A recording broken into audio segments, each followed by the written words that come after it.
Well, Michael, this is normally the time where we guess what we're going to talk about.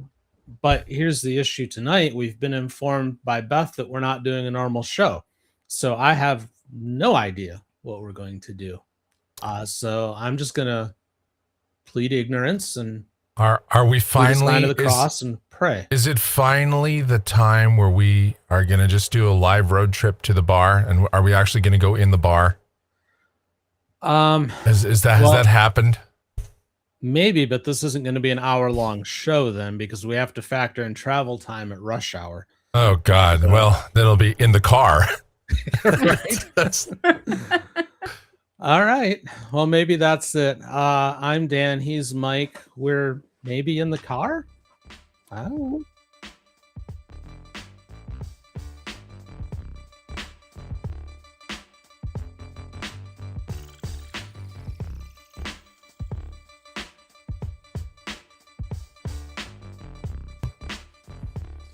It's In the Blind with Mike and Dan. I'm Dan. He's Mike. Normally what we would do is have two questions that we have no idea what they are until they're given to us. And then after that, we'd have a lightning true false round. But I'm told for our monumental episode 25 that we're not doing the normal thing. So Beth, would you like to explain to us how we're going to be abnormal today? Sure. First, I have something to kick off the 25th show. But then after that, we are going to do 3 lightning rounds. And each lightning round has a theme. And I'll tell you the theme before we begin the round. So we're doing themed true false is what you're saying? Yes. Well, that sounds like fun. Okay, I'll play. All right. I'll leave the stream going. Unlike this morning. Unlike this morning. All right. That was not my fault, damn it. Are you ready for the intro I prepared for you two? Sure. Okay. All right. I'll sit back and get... This is much more in Dan's wheelhouse than mine, but I gave it my all. Boys gather round, the show begins with questionable facts and questionable sins. We've made it through topics no one requested, and somehow, some way, we're all still invested.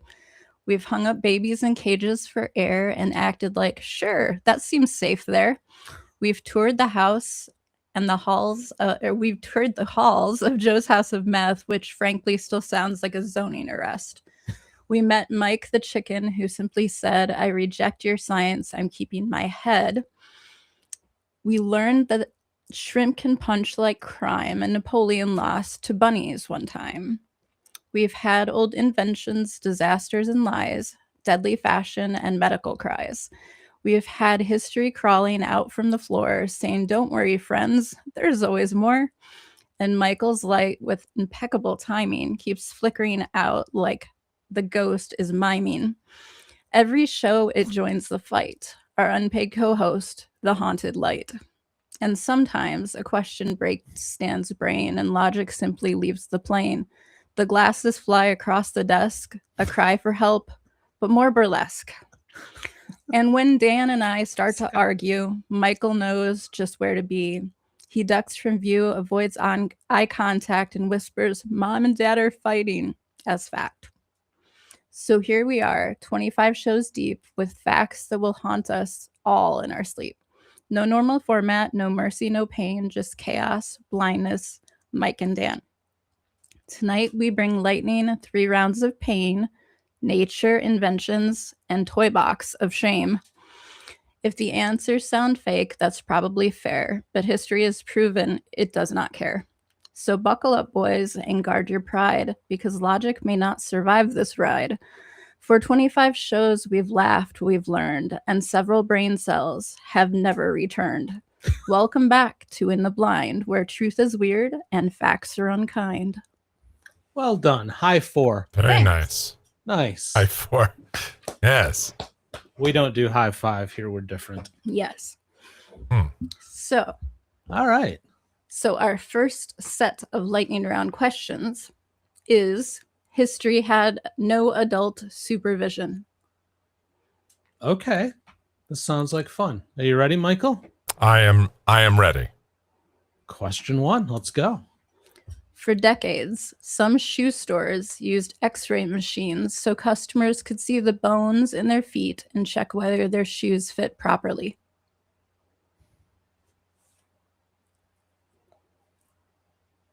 That seems expensive. It's and unsafe. Well, you remember though, this would have been at the time when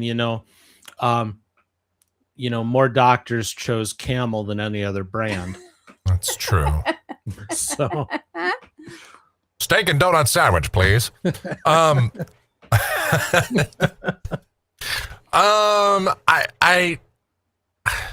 know I'm gonna hate myself for this, but I really, this has to be false because, yeah, it sounds way too expensive, and I mean, humans are dumb. I mean, people would, I'm sure somebody would do this, but I just can't imagine. Then again, we used to think that if you expose yourself to enough radiation, you gain an immunity to it. So, can you read that back one more time, please? Make sure I didn't miss any details. Sure. Yeah. For decades, some shoe stores used x-ray machines so customers could see the bones in their feet and check whether their shoes fit properly. I don't think Shoe Palace would have done that. So Ashley says false. It's to find the right shoe size, not if they fit properly.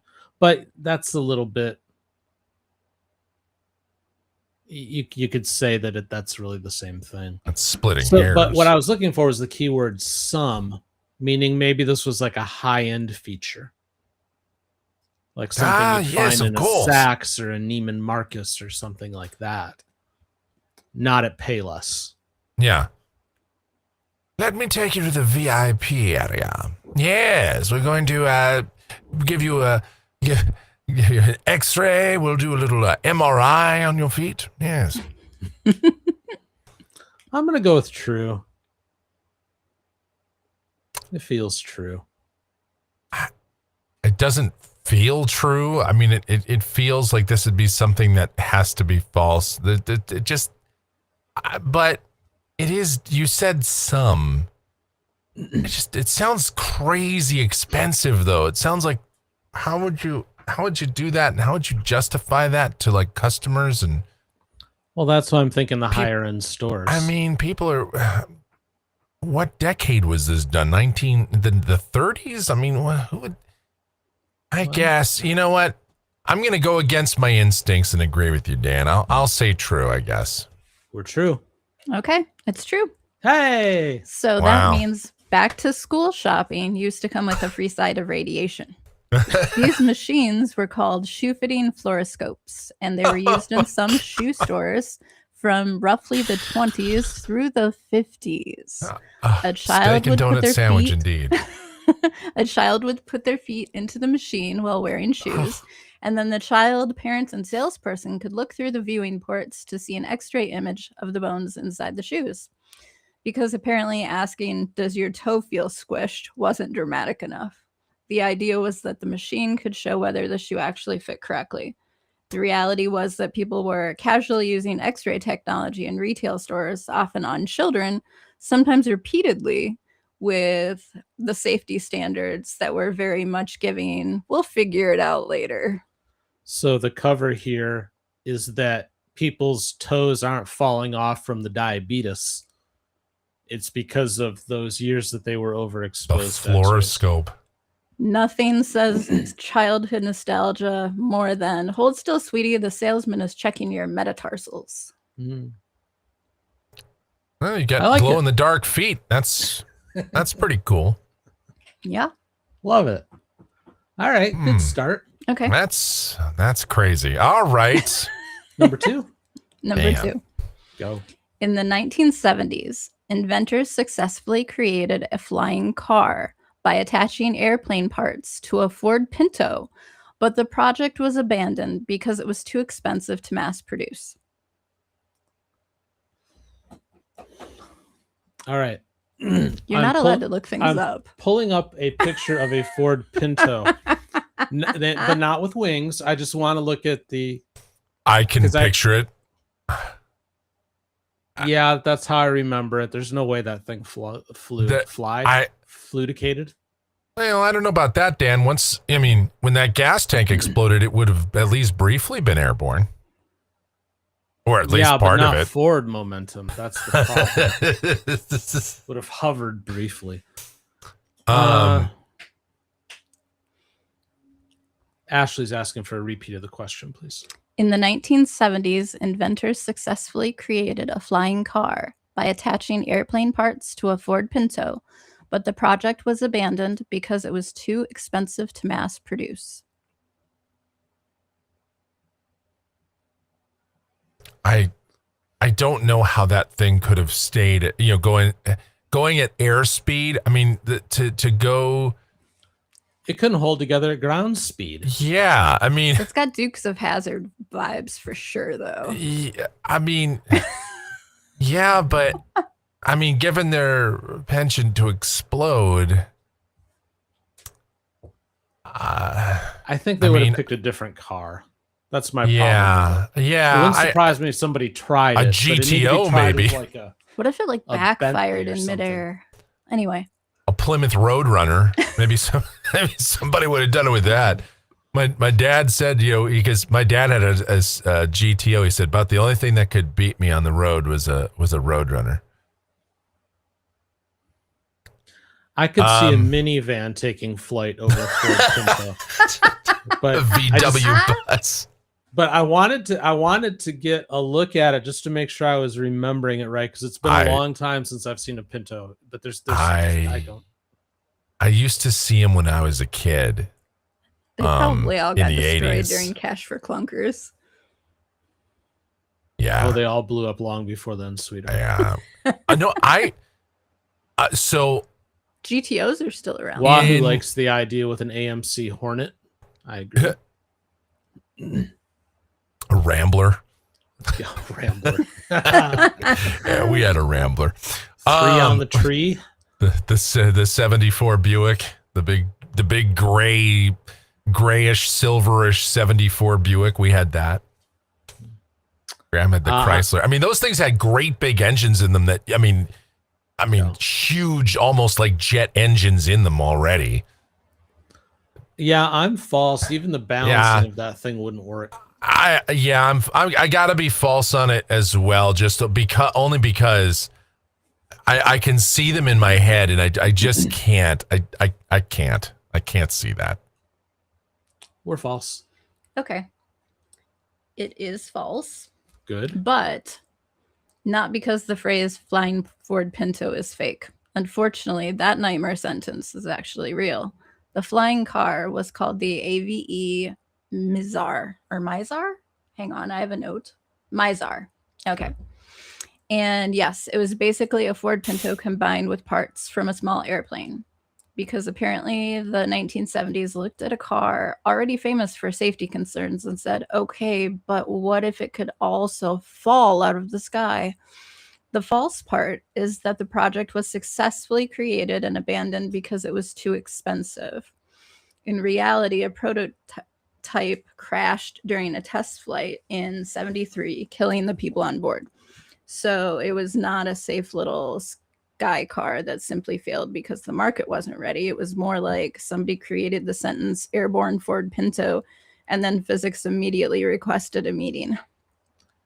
Yeah.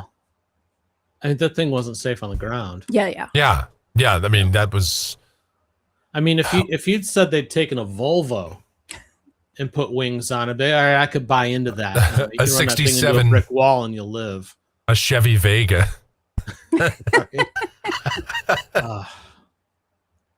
I'm just remembering all the bad cars. The Chevy Nova. Well, Chevy had a lot of bad ones. I mean, they really went on a bad run for a while. Oh yes. And I don't know if they've really stopped. No. It's starting to feel like parts of invention history was just supervised by a raccoon with a wrench. Yeah. Well, have you seen some of these CEOs? Yeah. Have you seen some of the raccoons? I mean, they're getting bigger. Probably be a step up. Yeah. Lee Iacocca might have been part raccoon. Maybe. Or John DeLorean. Oh God. Classic. Wow. All right. We're off to a good start, though, Dan. People for sure. You and I have managed to put together a couple of good answers. I'm keeping score over here. Yes, of course. Yeah. All right, number 3. Number 3. Go. Early automobile inventors proposed devices that could scoop pedestrians up after a collision so they would not be run over by the car's wheels. They actually had those in Soylent Green, the scoopers, which came along and scooped up people and threw them into the back of this basically dump truck. So maybe that's what they riffed off of. So read it again. They would scoop up people and do what to them? Early automobile inventors proposed devices that could scoop pedestrians up after a collision so they would not be run over by the car's wheels. That kind of sounds like, what is it, on the front of the old trains, the cattle scoops or cattle knocker overs or whatever the hell those things were that pushed cows aside.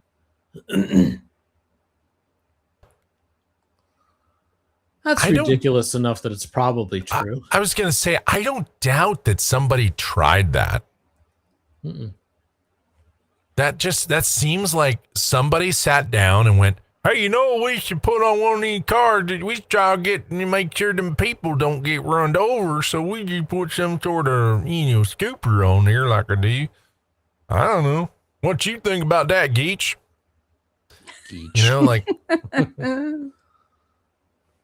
Yeah, no, that seems dumb enough to be true. Now this sounds like something Volvo would have come up with. We are not going to get automakers to sponsor this show. I think we've pretty much trashed all of them, although most of them, frankly, deserved it. But I was going to say, do we want an automotive sponsorship? I spent a lot of years in that industry. It's not worth it. I don't know. I wouldn't mind some of those Toyota dollars. Honda. Honda's all right. I'm pro Honda. Some of that Honda money. Just not domestic cars. I'm sorry. I buy American. Okay, make a good car. I'm all for it. Red, white, and blue. Yeehaw! Just make a good one. You used to, 50 years ago, 60 years ago. I don't know. Knock on wood. We've got a Chevy, 13 years strong. Of course, half the engine and it's been rebuilt too. Yes, so that is very true. As long as you just keep replacing most of its parts, it's fine. Well, that was all from one incident. We had a coolant leak and blew the head gasket and actually warped the head. So the top half of that engine is new. I'm true. Yeah, I'm true also. I can see that. Okay, this one's true, which means early car safety briefly had the energy of, what if we hit the pedestrian, but we did it politely? In the early days of automobiles, cars were new, roads were chaotic, and pedestrian safety was still very much in the everybody panic and invent weird metal contraptions phase. One proposed solution was a pedestrian catcher. That's what it was called. The idea was that if a car struck someone, the device would catch or scoop the person before they fell under the wheels. So instead of preventing the car from hitting people, some inventors were focused on making the impact more organized, which is thoughtful. Thoughtful in about the same way putting a doily on a bear trap is thoughtful. Some designs look like nets, frames, baskets, or scoops attached to the front of vehicles. Basically, early traffic safety included the phrase, okay, but what if the car had a people basket? So yes, pedestrian catchers were real. So let's just use Funshine Bear here as an example. So Sunshine Bear, no. And let's pretend that this is a car. So what we're saying is that the car's coming along, and here's Funshine, and it's colliding, but it's going to hit him in the legs. So it's going to take out, he's going to at least lose from the ankle down. And then then it's going to flip him over and somehow just catch him? Uh-huh. Yeah. So like this is what we're saying. Like a human dustpan. So again, it's like... But I mean, why didn't they just put great big pillows on the front of it then? But his feet, at the very least, are going to be left on the pavement. Well, yeah, like the Dane Cooks get, you saw the shoes fly through the air when he was hit by a car. Okay. People's spatula. Could have just made the front of cars like they do Super Balls, and that way people bounce. They just bounce really far off of the car. And they could have baby buggy bumper. They could have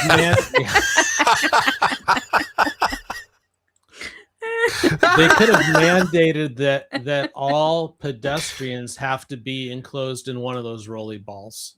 Okay. You know, the ones that you like go down hills in and stuff. Yeah. That would have been a cleaner solution, probably. Well. All right. Number 4. Yeah. All right. Go. In 1912, a tailor successfully tested his homemade parachute suit, by jumping from the Eiffel Tower, proving that wearable parachutes could save pilots.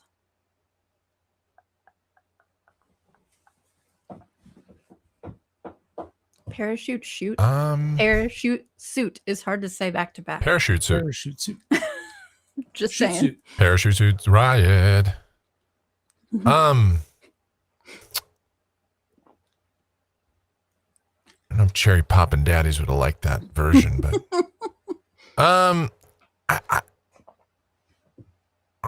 1912.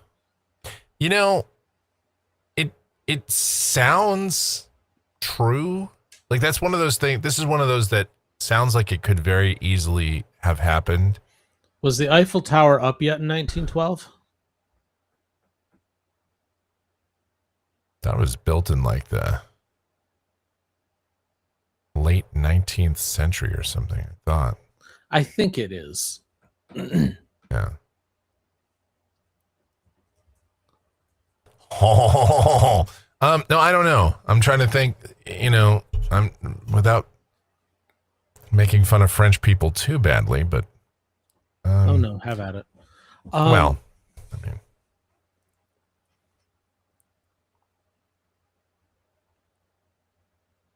so a parachute suit. Yes. I'm picturing like flying squirrel energy here. Yeah. Hey, Rocky. Yeah. This seems very believable. This seems more believable than some of the other stuff. I mean, trying to make a Pinto into, a successful air vehicle because it sucked on the ground. I could see this being a thing.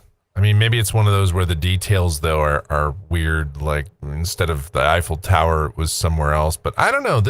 It seems believable enough to me to be true. Yeah, I'll go true. Yeah, I'll say it's true. All right, we're true. It's false. Ah!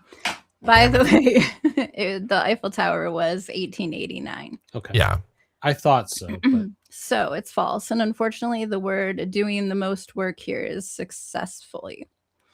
The tailor was Franz, I had the pronunciation, hang on, Reichelt. And he really did create a homemade parachute suit. At the time, aviation was still young. Pilots needed better safety options, and people were experimenting with wearable parachute designs. So he believed his suit could save someone falling from a height. Reasonable goal. Deeply questionable testing plan. So in 1912, he went to the Eiffel Tower intending to demonstrate the invention, but instead of using a dummy, he used himself. The parachute suit failed to open properly, and the test was fatal. So no, he did not successfully prove his invention worked.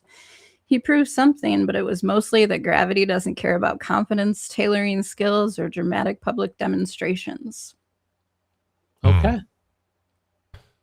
So every part of it was true, save for the successful part. It's kind of the most important part, but I mean, so again, I figured somebody was going to try and do something like that and did, and apparently many people did, and his was just a colossal failure. Yes. The more you know. Yeah. Well, there you go. 5. Pretty sure you shouldn't jump off giant landmarks either, but No. that's okay. Are your number 5 questions still as ridiculous as normal? Well, I guess you'll find out. Oh, well, thanks for the heads up. Go. Well, this is in the blind. What I can't give you anything. You're wasting our time now. Read the question. All right. Oh no, they're fighting again, everybody. In the 1930s, one-wheeled vehicle called the Dynasphere had a design problem where the driver could spin around inside the wheel, a phenomenon nicknamed gerbiling. I thought So they gerbiling had was those in much Google. different than that. I knew somebody was going to make a statement. But you knew it was going to be me. Certainly, Dan's too pure of mind to be like that. Oh, I don't know about all that.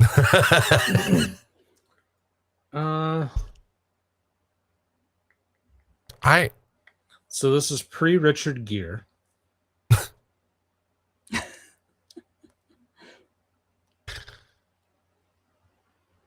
Pre-OnlyFans.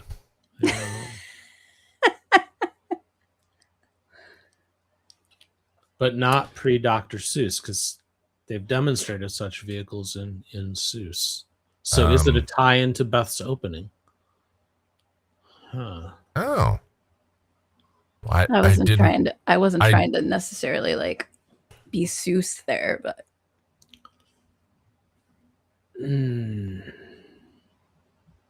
it's more like where the sidewalk ends.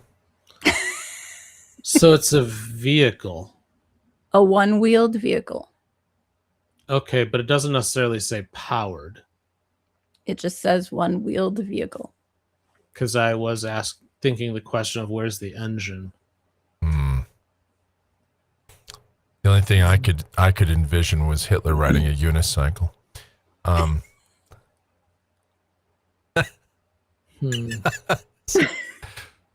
deep reference there, but anyway, we went for the Dennis Miller ratio on that one. A little bit. I'm gonna say true. Yeah, because just holding to tradition, most question number 5s are true. Well, Oh no. Okay, you're back. Oh boy, that was I went beyond. It was just nothing but fire.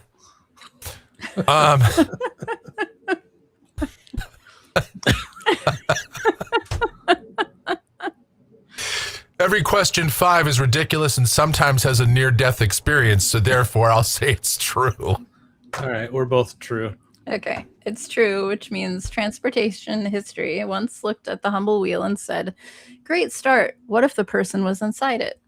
The Dynasphere was a real one-wheeled vehicle developed in the 1930s. Instead of riding on top of the wheel like a normal person with a will to live, the driver sat inside one giant wheel, which already feels less like transportation and more like something a cartoon villain would use to flee a bank robbery.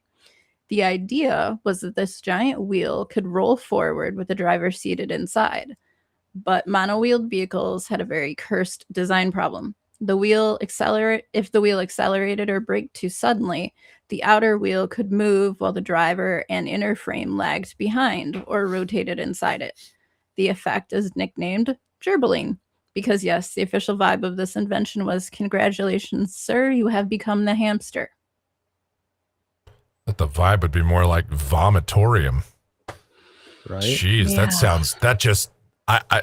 I was a little queasy before the show started, and I had to get up and walk around. I just took a drink of water, and I felt better. But envisioning that story, or that concept, I just went, oh, that just makes me sick thinking about it. Wow, gross. It was designed by a British person, if that helps. Of course anyone. it was. Of course it was. So we don't normally do this here, but since it's a different kind of show, Let me screen share. I pulled up a picture of one of these things. It's I gotta kinda see this. crazy. It's what? Hold on a minute.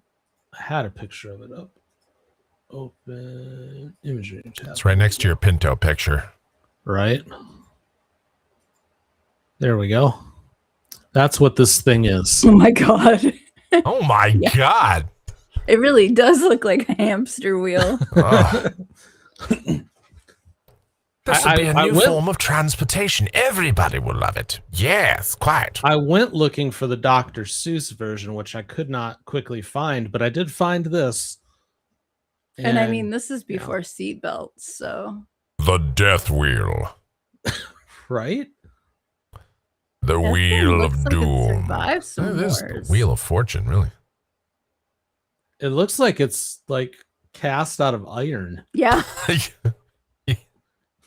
It's like, And it all weighed I- 2,500 pounds. Yeah, Yeah. I kill mean- people. kill people, but kill everybody. Like, what is that?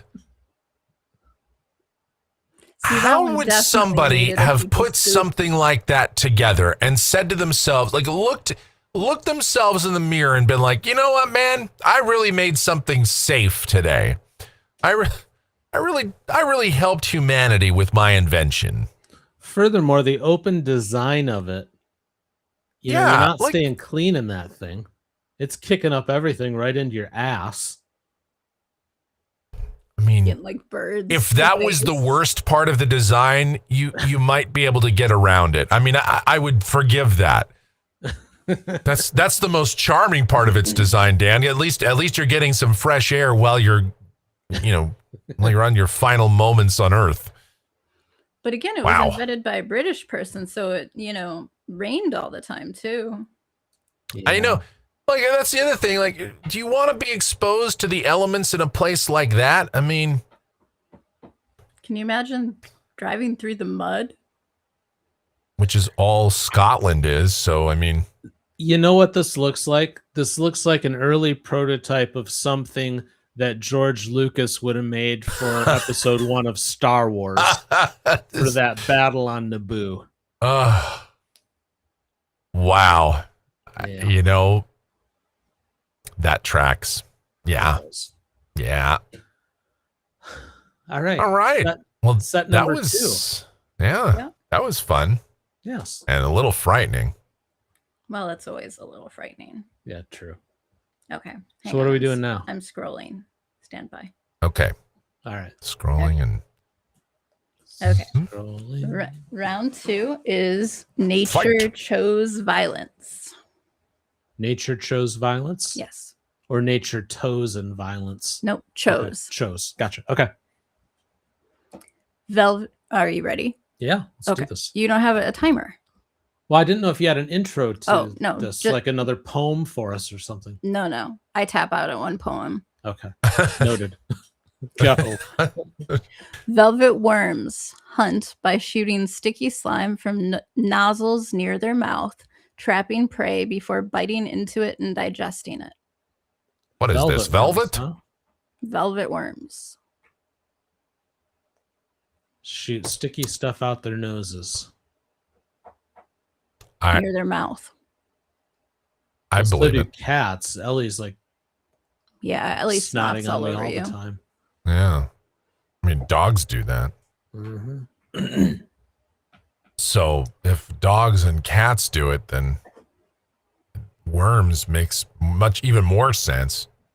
I buy that. Plus, Yeah. nature's weird. It's the least tame thing in nature that we've actually heard on this show, quite candidly. I'd almost want to say it's false because it's way too tame. If you would have said worms sometimes shoot acid that's also a laser beam and it cuts right through solid steel, I'd be like, well, sounds good to me. This is just like, oh, it's sticky and, it gets on you in its goop. Love I your mean- Beth voice there, by the way. That was hot. It really wasn't my Beth. I haven't really mastered a Beth impression. I haven't tried yet. It's harder to do female voices unless they're deep voices. Beth's voice is not. Her voice isn't deep. Man, That sounds like a dude half the time. Hey. Yeah. I didn't say She it. wakes up in the morning and she's like, "How was your night? Did you sleep okay?" Well, I don't hear the morning Beth voice, so I'll take your word for it. All right. Yeah, I'm true. You're true. Yeah, I'm true as well. All right. Okay. It is true. Yay. Which means nature made a soft little velvet noodle and then gave it face-mounted glue cannons. Velvet worms almost look cute at first. Tiny legs, soft body, kind of like a caterpillar and a gummy worm met in a damp forest and made a strange little goblin baby. But these things are predators. They hunt by squirting sticky slime from their special openings near their mouth, sometimes called oral papillae. The slime can shoot out in streams, trap the prey, and harden into sticky threads. Once the prey is stuck, the velvet worms come in, bites through the outer body, and uses digestive saliva to start breaking it down. So this is not a cuddly forest noodle. It's a tiny ambush predator with biological silly string and absolutely no respect for personal space. Nature is sounds just hot. absolutely precious. Yes. Yeah, it's just stunning with its love glue gun. And all right. There you Yeah. go. Well, there you go. Numero 20. Yeah, hang on 2 seconds.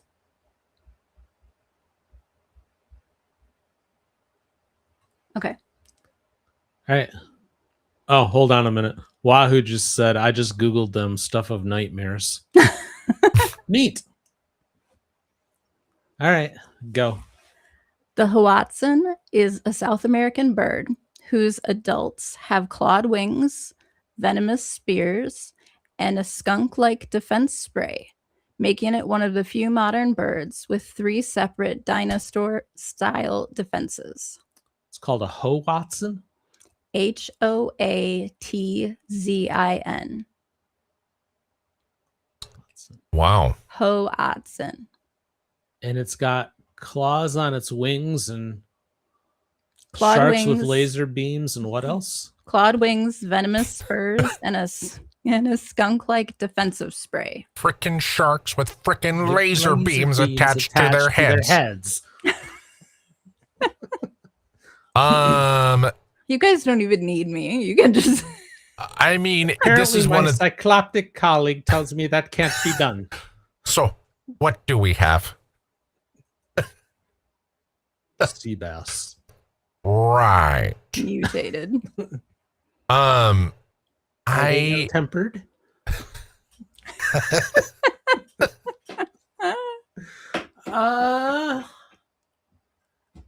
This feels like too much. I mean, if you said it was native to Australia, I might believe it though. I mean, they do have the cassowary, which this isn't that far away from it. But the skunk thing, I think, is a bridge too far. I don't know. But then again, we have like microwave beetles, so I don't know. I'm not. If you told me it's true, I wouldn't say no. Again, we've heard crazier things here, but this feels false to me. I agree. It seems like a step too far. I'm also false. Okay. Sorry, I'm scrolling back and forth. Stand by. Don't want to give you the reveal for the wrong question. That would just be unprofessional. While we await the answer, just a reminder that In the Blind with Mike and Dan is brought to you by Joe's House of Meth. With over 2,000 locations, there's always one that's uncomfortably close to where you are. Joe's House of Meth. Okay. Thank you, Joe. This is now false. back to you, Beth. It's false? That's false. Okay. But Yay. only because a real bird had upgraded into a Jurassic Swiss Army knife. The Hoatzin is absolutely real. And honestly, it's already weird enough without any help. It's a South American bird, sometimes nicknamed the stink bird. That's helpful because it digests the leaves through fermentation in its crop, kind of like a tiny flying cow, only with worse branding. And yes, the babies are born with little claws on their wings, which they can use to climb around branches if they fall from the nest. So the babies really do have little feathered dinosaur goblin wings. But the adults do not have all those extra weapons that they can use. They're not out there with venomous spurs, skunk spray, and adult clawed wings like some sort of swamp velociraptor with a publicist. So we were right. It was too much. It's just the stink part was true. Yes. Okay. Wow. So these birds and have the like liquid the ass. babies have claws, which is Wow. kind of frightening. That's Usually so you don't look at it the- was almost. I mean, it was very close to true. Way closer than we thought it was. Yeah. Wow. Well, Wahoo is thankful it is false. Yeah. I think we're all freaking him thankful out for a that, little bit. quite candidly. Yeah. Yeah. All right. Number Remember 3. that later tonight, I'm sure. Yes. Ready? Yes. Go. The jewel wasp can sting a cockroach in the brain, take away its urge to escape, and then lead it by the antenna into a burrow for the wasp's babies to eat. That sounds like some shit that would go down. Especially based on some of the other stuff that we've seen. Yeah, that. I mean, I was a little out on skunk bird, but this mind control wasp, absolutely believe it. I'm pretty sure the CIA has worked on those things. Yeah. I mean, they've probably been researching that so they can figure out just how to do that to everybody else. So yeah, no, that seems completely true.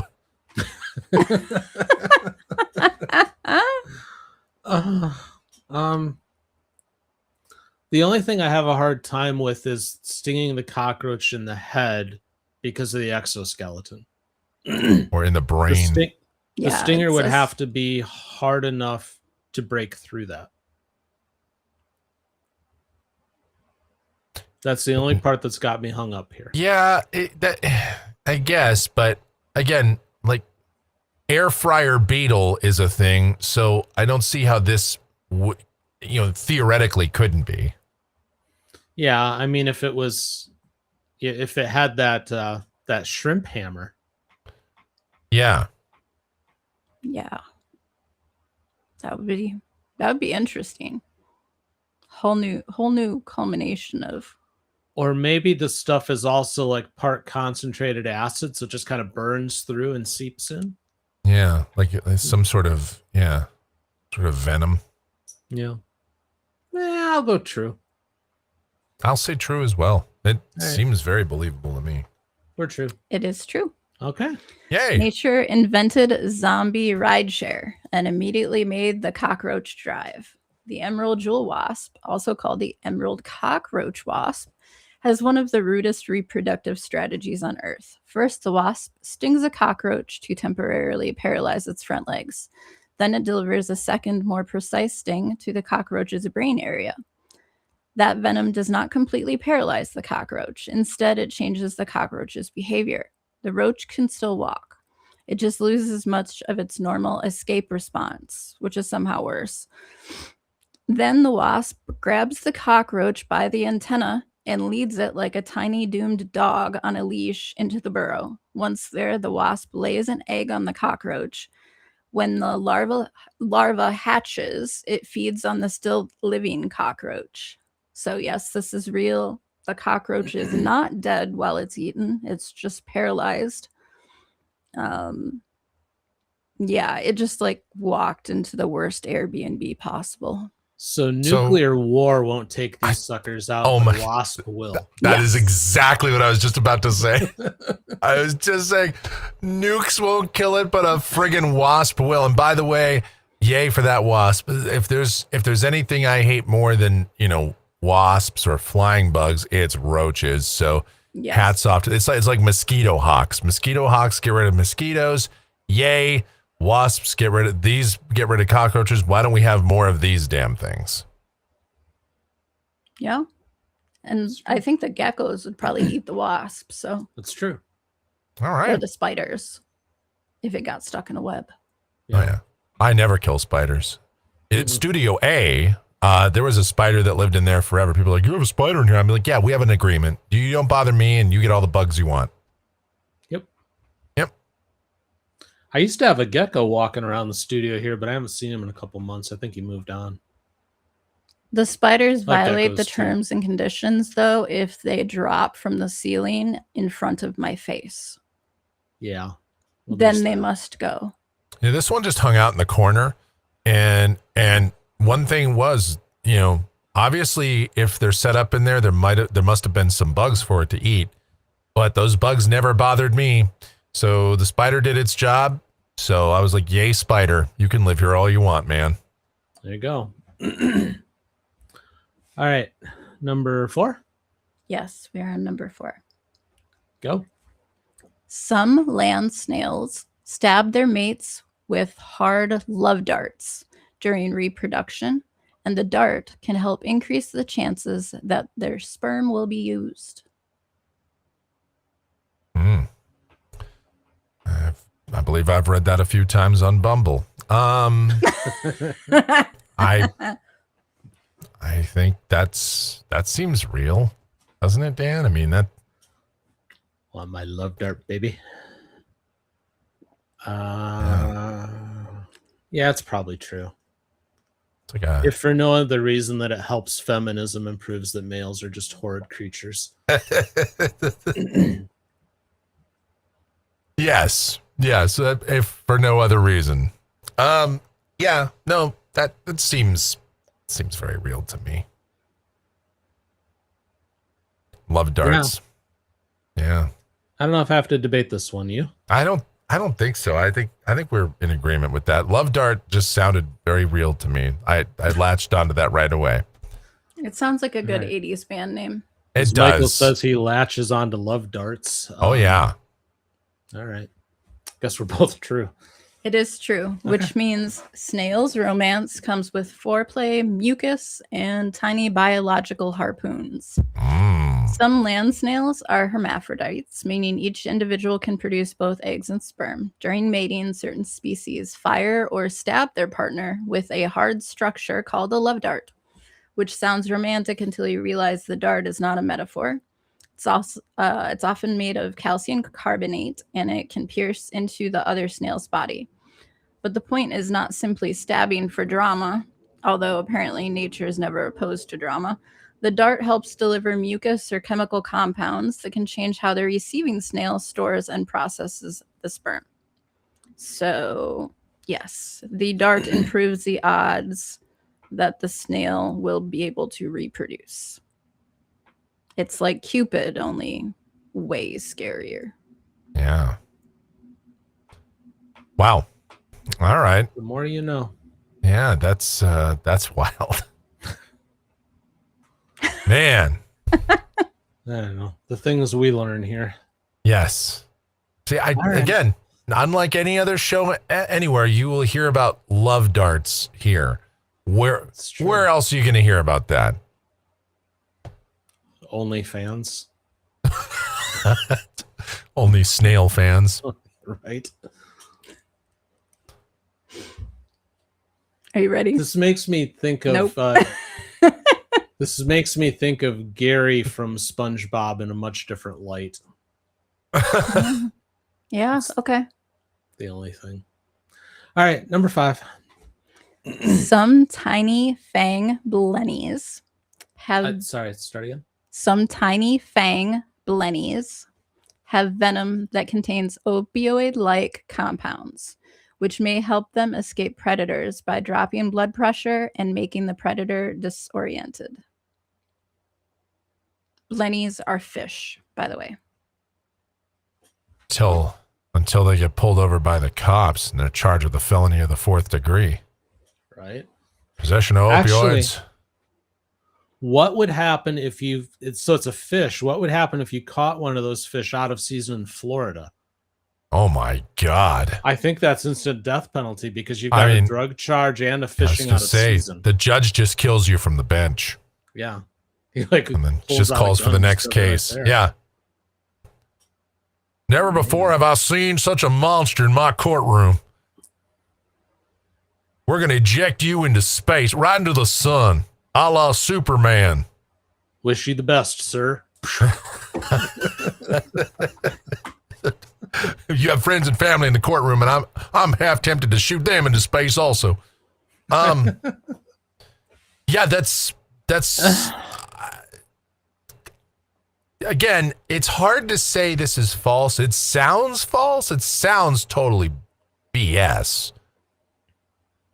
But a lot of this stuff does, and it turns out to be true, and that's why it's hard for me to ever say false to any of it, except for stink bird. But the stink part of that bird was the true part. Well, see, my problem with this is Beth talks a lot these days about fentanyl shark since we've been blowing up those drug boats. Yes, fentanyl shark. So, we have cocaine bear, now we have fentanyl shark. Mm-hmm. So this feels like something that might have been crazily inspired by her obsession with fentanyl shark too. So you've got inside knowledge, is what you're saying. Yeah, so you're kind of cheating here. But it also could he shared it with you, so I guess it's not cheating. It also could mean that she did her research based upon what fish out there are also drugs and came up with this. I'm waiting for marijuana whale. Whale. The pot kangaroo. Dolphin. Yeah. You know what? I can't. It's hard for me to imagine this, but I'll still say true just to be consistent. I'm gonna differ and say false just so somebody's gonna win here. It's true. Okay. Oh, wow. Nature made a tiny fish with vampire teeth and said, what if instead of pain we weaponize woozy? Some fang blennies are small reef fish with enlarged lower fangs. And because being tiny in the ocean is basically living in a neighborhood where everybody else wants to eat you, some species have evolved venom as a defense. But the weird part is that the weird part is what the venom does. Instead of causing intense pain like many venoms, its venom appears to contain compounds that can affect you like opioids do. So it can also lower your blood pressure.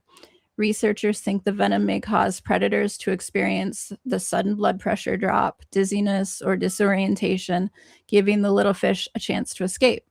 So it's not, I bite you and you scream. It's more like, I bite you and your body briefly forgets how standing works, which honestly kind of feels personal, especially with my own personal low blood pressure and lack of basic coordination. The fish would bite me, wait for the dramatic venom event, and then file a complaint like, excuse me, she came pre-disoriented. I want a refund. Okay. Huh. That's insane. Again, yes. Nature is scary. It is very scary. This is why we stay in our homes and we never go outdoors. All right. Exactly.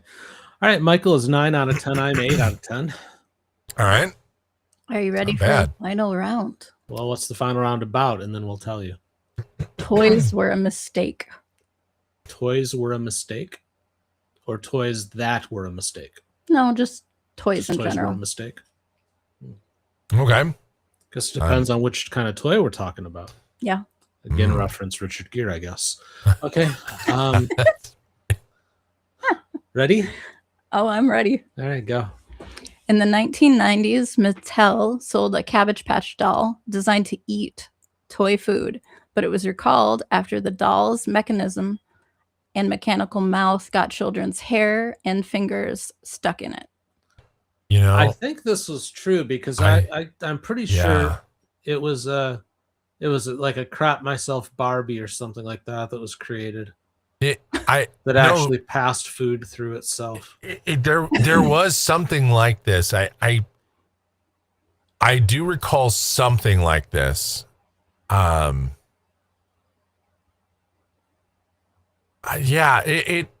think this is true. I don't remember all the details on it, but yeah, this is one that I pretty sure I recall because they were trying to come up with more and more realistic stuff, which I thought the idea of playing with toys is to sort of escape realism, but they wanted everything to be as real as possible, like, wake you up at 2 a.m, Barbie.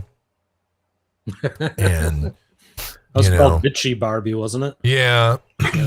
And yeah, like I want a divorce Barbie, all these things, like alimony Barbie. Good old alimony Barbie. Yeah. And contempt Ken for refusing to pay the alimony. Studio apartment and top ramen sold separately. I think this is one of those that's I seem to remember this. So, I mean, unless this is one of those only I remember it as real, but it didn't really happen kind of things. But no, I think Mandela this effect. is. Yeah, this is definitely. Dan and I would have to be sharing that effect then. Yes. Well, we have support. Ashley says it's true, and Wahoo says true. Cabbage Patch dolls are evil. I think we're true. Yeah, true. It is true. There we go. Cabbage Patch indeed did have a brief era of being a carnivore. The doll was called the Cabbage Patch Kids Snack Time Kid.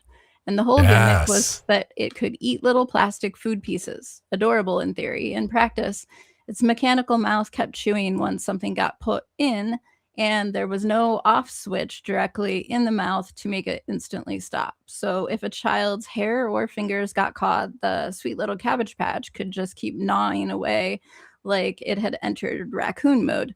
Mattel eventually offered refunds after reports of children getting hair and fingers trapped in the doll's mouth. So the toy was basically a cabbage baby with commitment issues and a jaw mechanism. Not so much snack time kid. It's more like, why is my doll trying to consume me? See, now today they would just add AI to that mechanism to fix it. Again, Dan, we were about to say the same thing. That, and I will say, if you find one of these online, it's probably worth like $100,000. Oh, probably, yeah. Yeah. It would add the chew stopping capability, but also happy asking panda capability, so it would report back all your credit card numbers and personal data. Putting this round together, I had so many happy asking panda thoughts. You have no idea. Alrighty. Numero 2. Numero 2. Go. A children's craft toy sold as Aquadots in the US and Bindies in Australia was recalled because of swallowed. The beads could metabolize into a compound similar to the drug GHB. I seem to remember something about Aquadots. In case people don't know that are listening, GHB is like the date rape drug. Yeah. Ooh. Yeah. Yeah, that's fun for kids everywhere. Might that explain all the misbehavior that we had back in my elementary days? You see, I was just giving them the Aquadots. Hey. Anyway.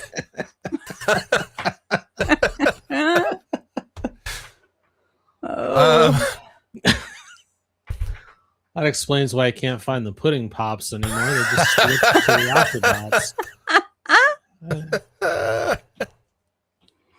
Small, easier to conceal. Doesn't melt. Aquadots. Well, apparently they do inside your stomach. Yeah. Oh, that's an admission that it's true. He gave her the Aquadots, Judge. Here in Jefferson County, we don't tolerate that. The question said if swallowed. Yeah. That's fine. Try to back out of it. No, I'm just telling you what the question said. I think this is, I mean, this is so ridiculous, but could something like that break down into a compound similar to that? I mean, that is sold. I mean, we used to have toys that were, had lead paint. I mean, so would I be completely, I out of line for thinking something like this could happen? No, I think this is possible. But doggone it, those toys were well made because you could lick those Oh my God. lead-based paint toys for years and that paint would still be on them. Not only that, but you could drop that crap. You could, I mean, it smashed into a wall. I mean, kids could bury that stuff in the sand. And that thing barely even had a mark on it, man. Some of those old toys, like I had an old like Voltron that was like, I don't know if it had lead paint, but it had some kind of heavy metal or something. And that thing just, you couldn't break that thing. Yeah, you know what? I'll say it's true. What do you think, Dan? I like true for this one. Yeah. It is true. Yay. Which means at some point, a children's craft aisle accidentally wandered into a toxicology textbook. Aquadots, sold as bindies, were colorful beads that kids could arrange into designs and then spray with water so the beads would stick together. Very cute, very innocent, very, hey, look, I made a butterfly. Except the coating chemical on some of the beads was found to metabolize in the body into a compound very similar to GHB. And GHB is not just some random scary acronym. It's a powerful central nervous system depressant, meaning it can slow down your brain and body functions. In dangerous amounts, it can cause vomiting, drowsiness, seizures, trouble breathing, loss of consciousness, coma, or even worse. Has been misused very often as a so-called date rape drug because it can sedate or incapacitate someone. So if a child swallowed enough of these beads, it was no longer craft time. It was suddenly, why does the bead lizard come with an emergency room subplot? Why are so many creepy 40-year-olds buying these Aquadots? I was thinking something different. I was like, little boys everywhere are suddenly taking up crafting. Grabbing their favorite girl. Well, we each went a creepy direction, Dan. This is why we're buds. This is why we're friends. We both have just the creepiest, scariest minds ever. How have we not seen this over on TCF yet? You're charged with a third-degree felony offense of possession of Aquadots. Okay. It makes the messes with glitter glue seem very insignificant, doesn't it? Oh, God. Man, Maybe children's toys through the years. Aquadots beforehand. Then the glitter glue might have a different story. Yeah. All right. Number 3? Sure. All right, go. The Gilbert U-238 Atomic Energy Lab was pulled from shelves after multiple children were hospitalized with radiation poisoning. Now, this was a real thing. Really? I saw somebody on YouTube that actually possessed this. I don't know if it was exactly what it was called this, but there was like a home chemistry set thing that they sold in like 1949 or something like that. And somebody did check it. Like there was like these very low end radiation on it. Now, I don't know if all the details of this are true, just like the lake, the sulfur versus carbon dioxide lake. But I remember something like this because years and years ago I watched this. So I think this is true. I don't know if they did it because people actually got poisoned by it, but I know that they pulled it because it was like, well, first of all, it was very expensive for the time.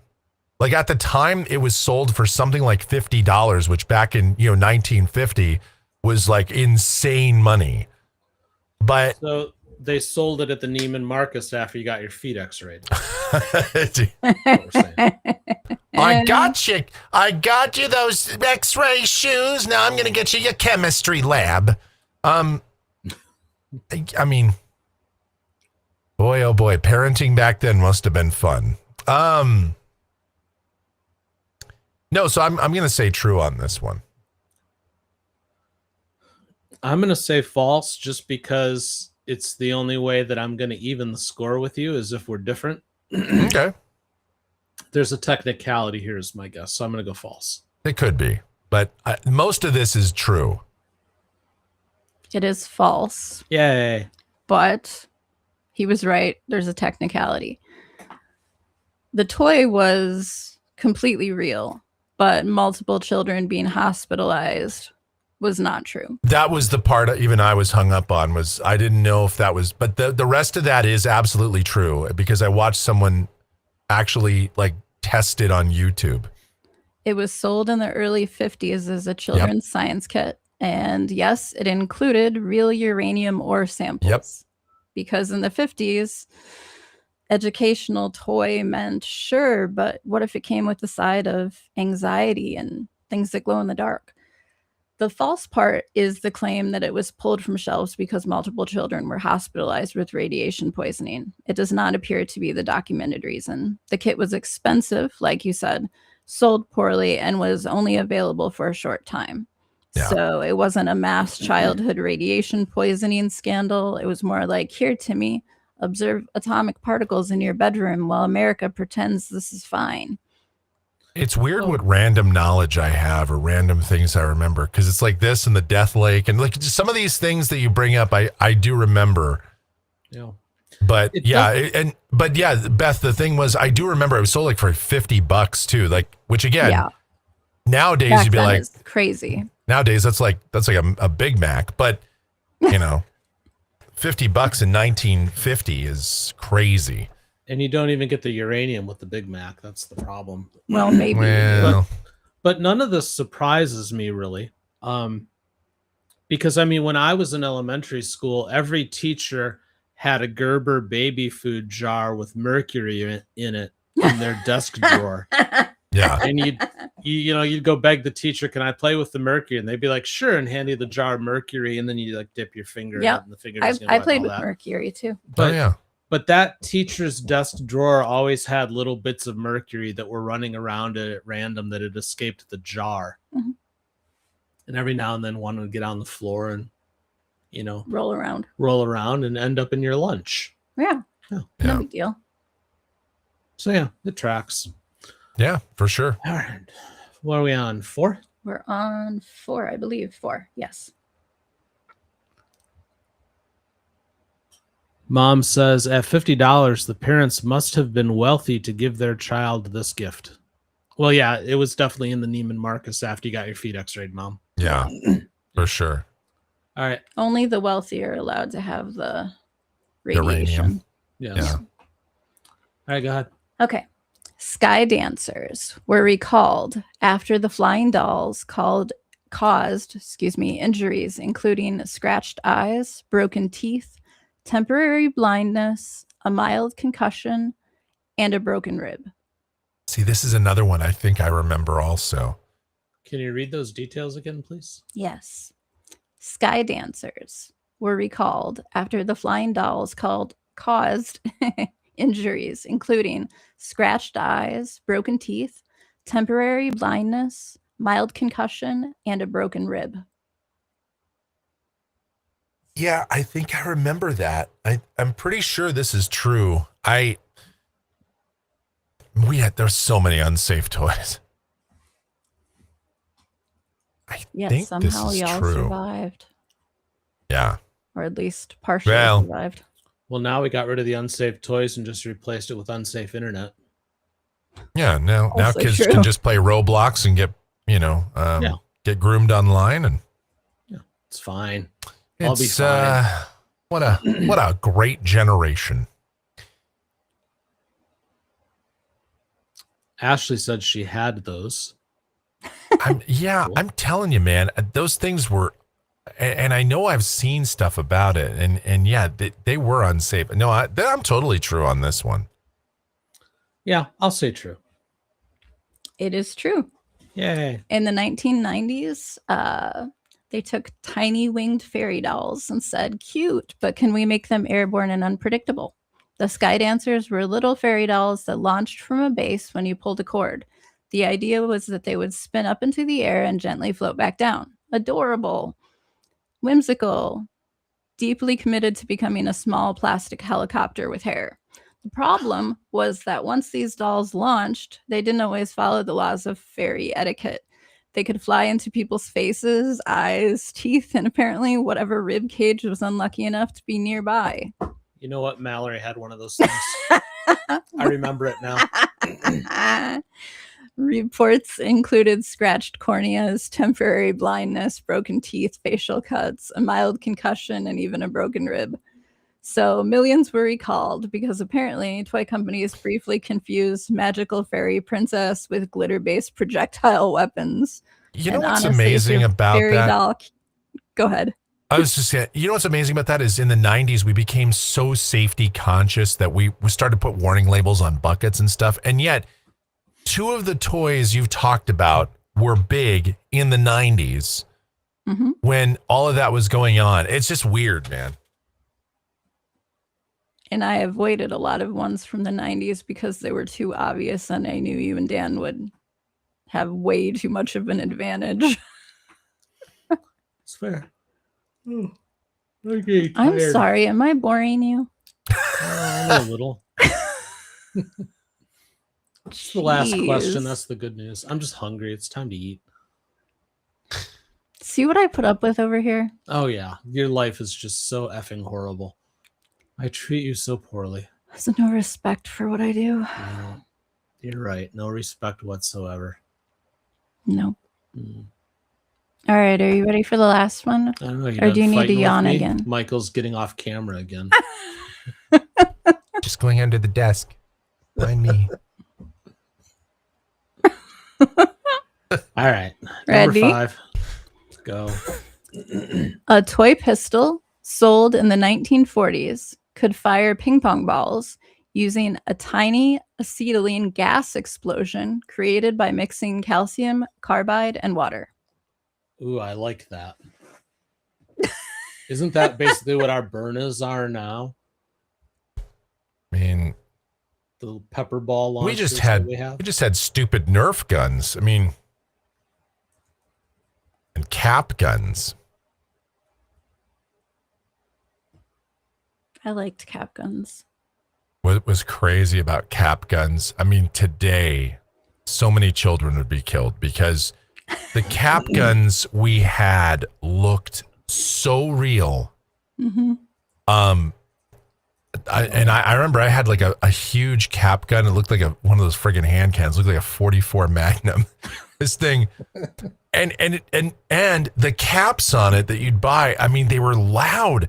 You'd fire those things, and it would just echo through the whole like apartment complex. Just and I'm amazed that sometimes I'm just amazed that more people that as many people survived our generation as they did. But yeah, this thing I would those totally things off while you're chewing on your candy cigarettes.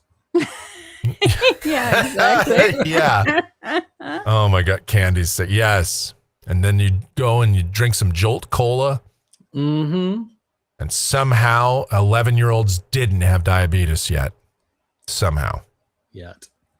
So it shot ping pong balls in what year? Not the 40s? 40s, I think. Stand by. Scrolling again.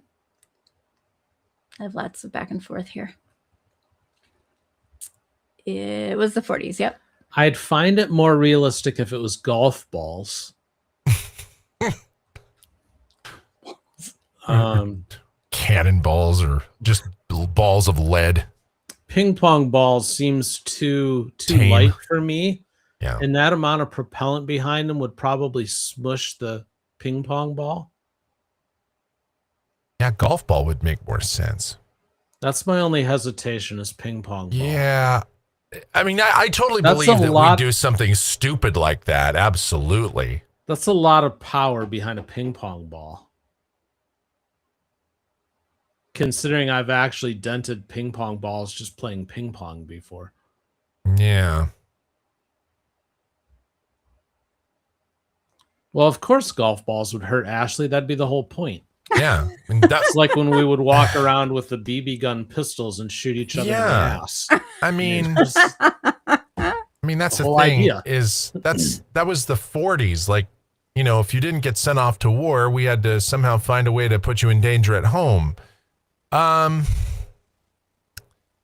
Yeah, I'm struggling with this one a little bit only because I absolutely believe we would do something like this, but the ping pong ball part is the part I'm a little bit caught up on. It just seems like that would shred the ping pong ball. Yeah. Just put silver dollars in there. I mean, I don't know. Well, we're out of time, so we got to make a choice. I guess I'll say false, but I believe most of the details are true on this. The ping pong ball part I'm a little bit hung up on. I might regret it, but I'm going to go true just so there's a clear winner. It is true. What? Oh, wow. Apparently, in the 1940s, the toy companies looked at children and said, what if their toy guns came with a chemistry hazard and a tiny explosion? The toy was called the Austin Magic Pistol, and it didn't work like a normal cap gun or spring-loaded toy. Nope. That would have been too easy. Instead, the pistol used calcium carbide and water to produce acetylene gas.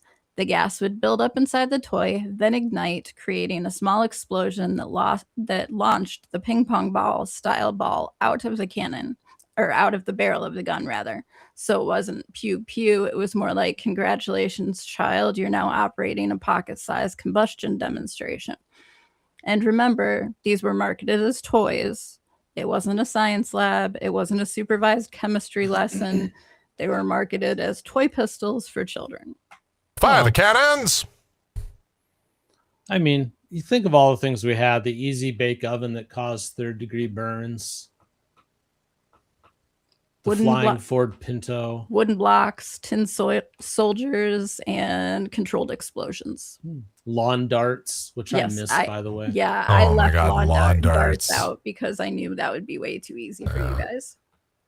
Lawn darts were the best. Lawn darts were fantastic. If you were stupid enough to be downrange, that was your problem. I mean, yeah, come on. Lawn darts, I mean, not at all safe in the hands of children, but at the same time, that was a Darwinian experience right there. That was a whole, come on.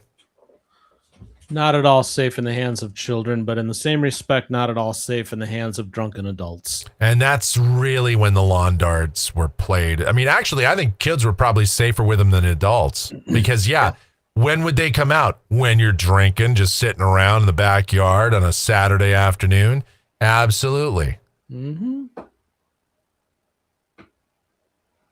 Absolutely, yes. So Ashley said, talking about the Easy Bake Oven, I tried to bake inedibles. I first read that as I tried to bake edibles. Like, all right.